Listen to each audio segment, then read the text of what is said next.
Friends, class 11th subject है political science. बेटा, हम जो आज क्वेश्चन कर रहे हैं वो है प्रधानमंत्री। प्रधानमंत्री क्या है और उसकी शक्तियाँ व कार्य। प्रधानमंत्री क्या है? प्रधानमंत्री के बारे में बेटा हमने पहले भी पढ़ा है कि प्रधानमंत्री उसी व्यक्ति को बनाया जाता है जिस पार्टी को लोकसभा में बहुमत प्राप्त हो जाता है इलेक्शंस के बाद, और उसका पार्टी का जो सर्वसम्मति से एक व्यक्ति को चुन लिया जाता है और वही प्रधानमंत्री पद के लिए दावेदार होता है। यानी उस पार्टी में जिसका बहुमत आया है उस पार्टी के सभी कैंडिडेट सर्वसम्मति से एक व्यक्ति को प्रधानमंत्री बना देते हैं। तो अब वो प्रधानमंत्री की जो शक्तियां हैं और वो कार्य हैं, प्रधानमंत्री को लेकर, उसको दी गई शक्तियों को लेकर ग्रीव्स क्या कहता है, उसकी शक्तियाँ एक तानाशाह जैसी दिखाई पड़ती हैं। यानी कि उसको इतनी पावर दे रखी है, जो हम आगे अब डिस्कस करेंगे, जिससे कहीं ना कहीं ऐसा लगता है कि वो फ्यूचर में या भविष्य में कभी भी तानाशाही हो सकता है, या अपनी शक्ति का दम भरकर वो एक तानाशाही डिक्टेटरशिप की भूमिका अदा कर सकता है। तो पहला क्या है हमारा शक्तियों में?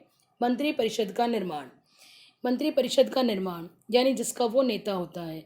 संविधान के अनुच्छेद 75 के अनुसार मंत्रिपरिषद के मंत्रियों की नियुक्ति प्रधानमंत्री के परामर्श से राष्ट्रपति द्वारा की जाती है। यानी राष्ट्रपति सीधे सीधे मंत्रियों को नियुक्त नहीं करता, बल्कि उसकी सिफारिश प्रधानमंत्री द्वारा की जाती है और उसके बाद ही उसकी सूची राष्ट्रपति को सौंपने के बाद राष्ट्रपति उन सभी मंत्रियों को नियुक्त करता है। उसके बाद विभागों का बंटवारा, यानी अब जो मंत्रियों की नियुक्ति की गई है उनमें कौन कौन सा विभाग किस मंत्री को देना है, इन सभी पर भी जो अधिकार है वो प्रधानमंत्री के पास है, और प्रधानमंत्री ही इन विभागों को उन मंत्रियों में बांटता है। किस मंत्री को राज्य मंत्री बनाना है, किसे उपमंत्री और किसे कैबिनेट मंत्री बनाना है, इन सब का निर्णय, और कौन से मंत्री को कौन सा महत्वपूर्ण विभाग सौंपना है, ये सभी बातों का निर्णय कौन करता है? प्रधानमंत्री। मंत्रियों को हटाने की शक्ति। अब मंत्री अपने पद पर, हमारे संविधान में एक चीज़ लिखी गई है, एक लाइन लिखी गई है, व्यवहार में मंत्री प्रधानमंत्री के प्रसाद पर्यंत अपने पद पर रहते हैं। इस स्टेटमेंट को आप ध्यान से पढ़ें कि व्यवहार में, यानी कि अगर हम व्यवहार में देखें तो मंत्री अपने पद पर केवल तभी तक बने रहेंगे जब तक प्रधानमंत्री की दया दृष्टि उन पर बनी रहेगी। यानी कि प्रसाद पर्यंत अपने पद पर रहेंगे जब तक वे प्रधानमंत्री उनसे, उनके कार्यों से खुश रहेगा, तब तक मंत्री अपने विभाग में रहेंगे। अन्यथा उन्हीं मंत्रियों को विभाग से हटाने की सिफारिश करने पर राष्ट्रपति द्वारा उनसे वो विभाग छीन भी लिया जा सकता है और मंत्री को उसके पद से हटाया जा सकता है। अब लोकसभा का नेतृत्व। अब प्रधानमंत्री का एक महत्वपूर्ण कार्य क्या है? पूरे मंत्रिमंडल और पूरे मंत्रिपरिषद की तरफ से लोकसभा के अंदर वो अपनी पार्टी और अपने दल और अपने मंत्रिमंडल का नेतृत्व करने का कार्य करता है।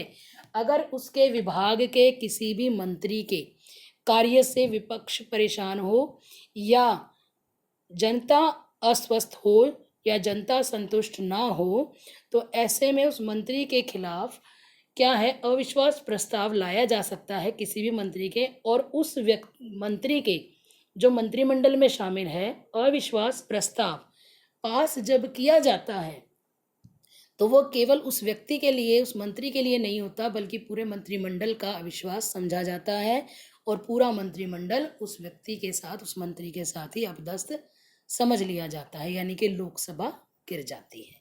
तो इस हिसाब से जो लोकसभा के अंदर पूरे मंत्रिमंडल का नेतृत्व करने की जिम्मेदारी, और सभी मंत्री अपने विभागों से संबंधित अपने उत्तरदायित्वों को सही ढंग से निभा पाएं, इसकी जिम्मेदारी भी और इसका नेतृत्व भी कौन करता है लोकसभा के अंदर? प्रधानमंत्री। अब लेंगे हम राष्ट्रपति तथा मंत्रिमंडल के कड़ी का काम करता है। जो प्रधानमंत्री का कार्य क्या है?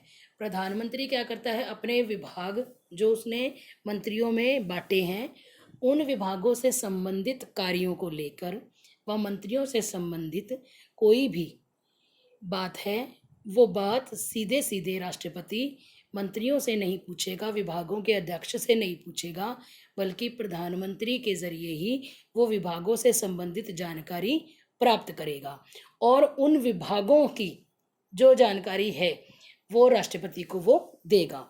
और राष्ट्रपति के जो दिशा निर्देश हैं या सलाह हैं, उन बातों के बारे में भी अवगत वो विभाग के संबंधित मंत्रियों को या सदस्यों को प्रधानमंत्री कराएगा। यानी कि विभागों और राष्ट्रपति के बीच में, मंत्रियों और राष्ट्रपति के बीच में एक विचारों का जो आदान प्रदान है वो करने का कार्य किसका है? प्रधानमंत्री का। उसके बाद हम लेंगे कैबिनेट का नेतृत्व। यानी कि जो कैबिनेट बनाया जाता है उस कैबिनेट में जो विषयों को लेकर विभागों से संबंधित जो बहस चर्चाएं करवाई जाती हैं उन सभी को जो नेतृत्व है वो प्रधानमंत्री द्वारा करवाया जाता है। विभिन्न विभागों में एक कड़ी, हर विभाग दूसरे विभाग से कहीं ना कहीं अटैच होता है, जुड़ा हुआ होता है, और उन्हें एक सुर में पिरोने का कार्य किसका है? प्रधानमंत्री का। हर विभाग अपने कार्यों को करने में पूरी तरह से आत्मनिर्भर नहीं होता है, उसे अन्य विभाग के कर्मचारियों से या विभागाध्यक्षों से कहीं ना कहीं तालमेल मिलाकर रखना पड़ता है और उनके बीच में एक कड़ी का कार्य, ताकि उनके कार्य करने में कुशलता आए और दक्षता आए। तो इसीलिए उनके बीच में जो एक कड़ी का कार्य है वो प्रधानमंत्री द्वारा किया जाता है। राष्ट्रपति का मुख्य सलाहकार जो प्रधानमंत्री है वो महत्वपूर्ण विषयों को लेकर राष्ट्रपति को सलाह दे सकता है या राष्ट्रपति स्वयं भी किसी विषय को लेकर उनसे सलाह मांग सकता है। यानी कि राष्ट्रपति के एक मुख्य सलाहकार के तौर पर भी प्रधानमंत्री कार्य करता है, लेकिन उसकी सलाह को मानने के लिए राष्ट्रपति बाध्य नहीं है, लेकिन बजट को लेकर वो बाध्य है। दल का नेता, अपने दल का नेता होता है प्रधानमंत्री और दल की नीतियों कार्यक्रमों को तैयार करने में उसका मुख्य हाथ होता है। आम चुनाव के समय दल के उम्मीदवारों को खड़ा करना, उन्हें टिकटें देना और उन्हें जिताने के लिए जो भी एक महत्वपूर्ण भूमिका निभाई जाती है वो प्रधानमंत्री द्वारा की जाती है। उसके बाद सदन के नेता के तौर पर, सदन में एक प्रथम नेता के तौर पर जो कार्य है वो प्रधानमंत्री का होता है। प्रधानमंत्री ही संसद के अधिवेशन बुलाने की तिथि को निश्चित करता है और लोकसभा की कार्यवाही को चलाने का उत्तरदायित्व उस पर आता है। और इसी के चलते ही विरोधी दल द्वारा नीतियों की आलोचना की जाती है तो उन आलोचनाओं का उत्तर देता है। विशेषकर प्रधानमंत्री की महत्ता और भी बढ़ जाती है जब यह अविश्वास प्रस्ताव के नाजुक समय में दल की रक्षा करने का कार्य किया जाता है। राष्ट्र के नेता के रूप में अगर हम राष्ट्र के तौर पर लें तो एक राष्ट्र के नेता के तौर पर भी प्रधानमंत्री का पद महत्वपूर्ण है। वो सारा राष्ट्र प्रधानमंत्री की और अच्छे प्रशासन व पथ प्रदर्शन के लिए निगाहें लगाए हुए होता है। चुनाव भी प्रधानमंत्री के नाम पर ही लड़े जाते हैं कि पर्टिकुलर पार्टी से जो जीतती है तो उसका कौन सा कैंडिडेट होगा जो प्रधानमंत्री पद के लिए तैयार होगा। उसके दौरान लोकसभा को भंग कराने का अधिकार, अब लोकसभा को भंग कराने का अधिकार इंग्लैंड के प्रधानमंत्री के पास ये विशेषाधिकार प्राप्त है और उसी के अनुसार भारत के भी प्रधानमंत्री के पास ये अधिकार है। यानी कि राष्ट्रपति कभी भी सीधे सीधे लोकसभा को भंग नहीं करेगा, तब तक नहीं करेगा जब तक कि भारत का प्रधानमंत्री उसको ऐसा करने का सुझाव नहीं देगा। और इसीलिए लोकसभा को भंग करने का अधिकार अगर देखा जाए तो सीधे सीधे किसके हाथ में है? प्रधानमंत्री के हाथ में है। तो उसके बाद हमारा है प्रधानमंत्री और विदेश नीति। भारत को किस देश के साथ कैसे व्यापार करना है, किस तरीके के रिलेशन मेंटेन करने हैं, किस तरीके के शांतिपूर्वक हमें संबंध स्थापित करने हैं, उन सब की रणनीति को तैयार करने का कार्य किसका है? प्रधानमंत्री का। प्रधानमंत्री के हिसाब से ही वो सारे संबंध निश्चित किए जाते हैं। उसी के सुझावों पर किसी राष्ट्र को मान्यता दी जाती है, राजदूत नियुक्त किए जाते हैं, राजदूतों को वापस बुलाया जाता है और राज्यों के अध्यक्षों की बैठकों या सम्मेलनों में वह भारत का प्रतिनिधित्व करता है। शांति, युद्ध व संधि के क्षेत्र में भी प्रधानमंत्री की महत्वपूर्ण भूमिका रहती है।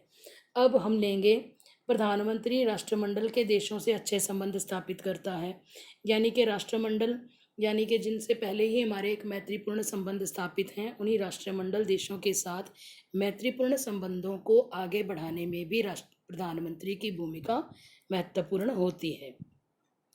प्रधानमंत्री और सुरक्षा संबंधी जितने भी विषय हैं उन पर भी महत्वपूर्ण विषयों को लेकर, यानी कि रक्षा मंत्रालय से भारत के प्रधानमंत्री का सीधा संबंध होता है और वहाँ पर जो भी नीतियों का क्रियान्वयन है और हार जीत का निर्णय है, वो सभी चीज़ें क्या हैं, प्रधानमंत्री के ऊपर डिपेंड करती हैं।